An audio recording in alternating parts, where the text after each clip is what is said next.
اہل بیت نے سیرت چھوڑی ہے، انبیاء نے سیرت چھوڑی ہے، کردار کے ذریعے سے لوگوں کو دین میں داخل کیا اور ایسے پکے داخل ہو گئے کہ پھر میسم کی طرح اگر تختہ دار پہ بھی لٹک جاتے تو پھر بھی علی کو چھوڑتے نہیں تھے، زبان سے علی کی آواز آتی، ایسے دل میں اور سیرت اہل بیت داخل ہوئی۔ یہ سیرت امام تھی۔ امام کی سیرت کے ایک اور پہلو بڑی تیزی سے گزر رہا ہوں، اور وہ پہلو یہ ہے کہ امام علیہ السلام صلہ رحمی کے اعتبار سے بہت سارے کچھ ایسے رشتہ دار جو امام کو اچھا نہیں سمجھتے تھے، امام نے ایک شخص کے ہاتھ میں اتنا مال بھیجا 1 سال کے لیے کافی، آئے تو 1 مہینے کے شہری کے لوگ پریشان ہوتے ہیں کیا ہوتا ہے، امام نے ہر سال اسے اتنا مال بھیج دیتے تھے کہ بھائی پورا سال اس کے اور اس کے بیوی بچوں کے لیے کافی رہے گا، کسی آدمی کے ذریعے، اور وہ بندہ اور رشتہ دار امام کو اچھا نہیں سمجھتا تھا۔ تو جب اس تک یہ مال پہنچا اس نے دعا کے لیے ہاتھ بلند کیے، راوی کہتا ہے، اور کہا جو بندہ ہر سال مجھے مال بھیجتا ہے اور پورا سال میرے لیے کافی ہوتا ہے، خدا اس کو جزائے خیر دے، لیکن یہ جعفر صادق اتنے مالدار ہونے کے باوجود بھی مجھے 1 درہم تک نہیں دیتے۔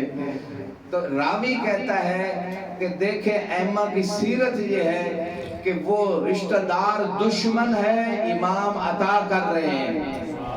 اور آج ہماری سوسائٹی میں کیا ہے کہ رشتہ دار اگر تھوڑی سی بھی کوتاہی کر دے، مثلا کوئی خوشی غمی کا موقع ہے، اس نے تھوڑے پیسے جیسے لوگ دیتے ہیں بعض اوقات، تو وہ اگلی دفعہ کہے گا میں اس سے کم دوں گا۔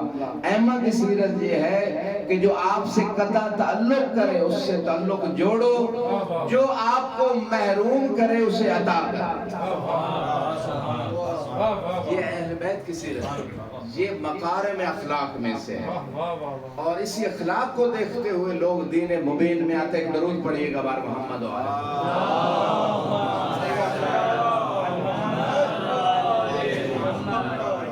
بہت سارے پہلو ہیں امام علیہ السلام کی سیرت کے حوالے سے۔ ایک دفعہ خادمہ آپ کے چھوٹے بچے کو اٹھا کے جا رہی تھی چھت کی طرف، اور امام نے منع کیا تھا کہ چھت پہ کوئی نہ جائے۔ اچانک امام گھر میں آئے، اس خادمہ نے دیکھا کہ امام آ گئے ہیں، تو روب کی وجہ سے کانپنے لگی اور بچہ گر گیا، بچہ وہیں پہ فوت ہو گیا۔ امام پریشان تھے، کسی نے کہا مولا آپ بچے کی وجہ سے پریشان ہیں، کیا کمال معرفت مقام اور اخلاق عظیم ہے ہستیوں کا۔ کہا میں بچے کی وجہ سے پریشان نہیں، میں اس وجہ سے پریشان ہوں کہ یہ کنیز اپنے دل میں میرا اتنا خوف کیوں رکھتی تھی کہ میری وجہ سے کانپ رہی تھی، لہذا فوراً اس کنیز کو آزاد کیا اور فرمایا انت حرۃ لوجہ اللہ، اے کنیز اللہ کے لیے میں نے تجھے آزاد کیا۔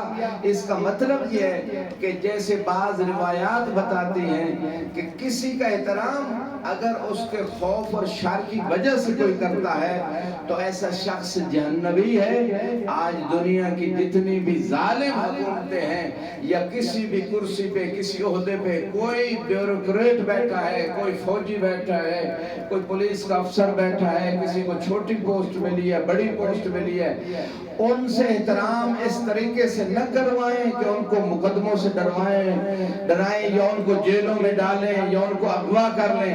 اگر آپ احترام کروانا چاہتے ہیں تو ان کی خدمت کریں، جن کی خدمت ہوگی احسان ہوگا وہ دل سے احترام کریں۔ یہ اہل بیت کی سیرت رہی ہے، یہ اہل بیت کا طریقہ رہا ہے کہ خدمت خلق کرو، احترام خود بخود اس شخص کے دل میں تمہارا پیدا ہو جائے گا۔ دلوں پہ حکومت اہل بیت نے کی ہے، جسموں پہ حکومت یزیدیوں نے۔ ہر دور کا کوئی بھی یزیدی تھا وہ ڈنڈے سے تو حکومت چلا سکتا تھا، لیکن اگر دلوں پہ حکومت چاہتے ہو تو ہمیں اہل بیت کی سیرت کو اپنانا ہوگا۔ ایک درود پڑھیے گا بار محمد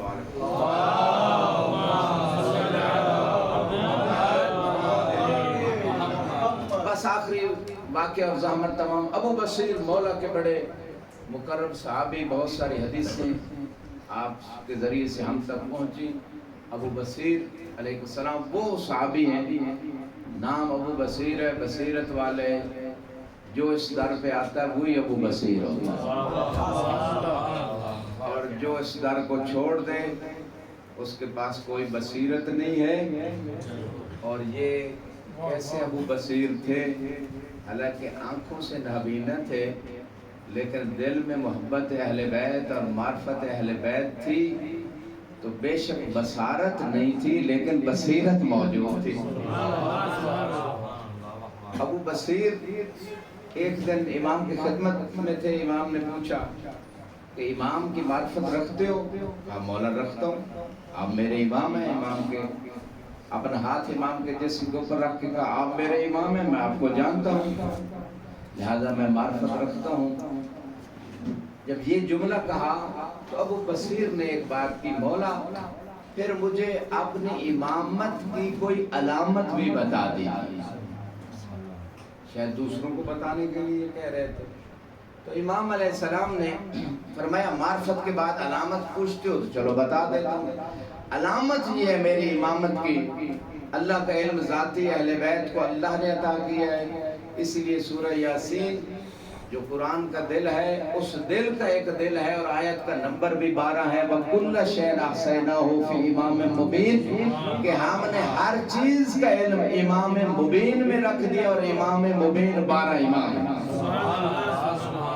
امام نے فرمایا میری امامت کی علامت یہ ہے کہ جب تو گھر واپس جائے گا تو خدا تجھے ایک بیٹا دے گا جس کا نام عیسیٰ ہوگا، اور دوسرا بیٹا دے گا اس کا نام محمد ہوگا، اس کے بعد 2 بیٹیاں پیدا ہوں گی، اور یہ تیرے دونوں بیٹے ہمارے شیعوں میں سے ہیں۔ امام بتا رہے ہیں کہ بیٹے بھی ملیں گے، یہ بھی بتا رہے ہیں کہ ہمارے شیعوں میں سے ہیں، اور فرمایا ہر شیعہ کا نام اور اس کے آباء و اجداد کا نام جو قیامت تک آنے والے ہیں ہمارے پاس صحیفہ کے اندر موجود ہے۔ ابو بصیر کو یہ خوشخبری دی اور اس نے یہ علامت لی امام سے، اور ویسے ہوا جیسے امام نے بتایا۔ آخری بات یہی ابو بصیر ہے کہ جن کے بارے میں یہ ملتا ہے کہ ایک دن امام کی خدمت میں عرض کرتے ہیں مولا اللہ نے آپ کو اتنا مقام دیا ہے تو آپ، یہ میری آنکھیں میں دیکھ نہیں سکتا، نابینا ہوں، آپ فخر عیسیٰ ہیں، ذرا آنکھ پھیر کے مجھے بینا تو کر دیں۔ تو مولا نے کہا ٹھیک ہے کر دیتے ہیں، جیسے عیسیٰ آنکھوں پہ ہاتھ کرتے تھے نابینا بینا ہو جاتا تھا۔ مولا نے ہاتھ پھیرا، ابو بصیر بینا ہو گئے، دیکھنے لگے محفل میں کون کون بیٹھا ہے، امام کی زیارت کی۔ اب امام نے ایک جملہ کہا، امام نے فرمایا ابو بصیر آنکھیں تو تجھے مل گئی، اب تیرے پاس 2 راستے سر اٹھائیے گا، اس میں بھی میسج ہے، درس ہے، لمحہ فکریہ ہے۔ امام علیہ السلام نے فرمایا ابو بصیر آنکھیں تجھے مل چکی ہیں، اب تمہارے پاس 2 راستے ہیں، یا دوسرے لوگوں کی طرح حساب دے کے جنت چلے جانا، یا پھر واپس اسی حالت پہ چلے جاؤ اور بغیر حساب کے جنت چلے جانا۔ اس کا مطلب یہ ہے کہ امام یہ کہنا چاہتے ہیں کہ مومن کو اگر دنیا میں کوئی مصیبت آتی ہے تو یقیناً اس کا آخرت میں کوئی فائدہ موجود ہے۔ ابو بصیر بصیرت رکھتے تھے، کہا مولا یہ چند دن کی زندگی ہے میں ویسے ہی گزار لوں گا، مجھے واپس پلٹا دیجئے تاکہ بغیر حساب کے جنت چلا جاؤں۔ ایک درود پڑھیے گا بار محمد و آل محمد۔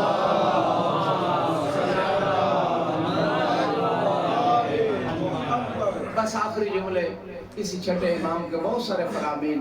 امام کو وقت ملا، بنو امیہ اور بنو عباس کا وہ دور جب کلیش جھگڑے وہ آپس میں مشہور ہوئے، امام نے اس فرصت کو غنیمت جانا اور اپنے نانا کے دین کا احیاء کیا۔ حسین منی و انا من حسین، ایک احیاء کربلا میں ہوا اور دوسرا احیاء جو باکمال درجے تک گیا وہ تھا چھٹے امام کا دور۔ اس کا مطلب ہے کہ نجف جیسا حوضہ جو صدام دور میں تو بہت بڑی، ابھی شعر بھی پڑھ رہے تھے محترم، صدام دور میں تو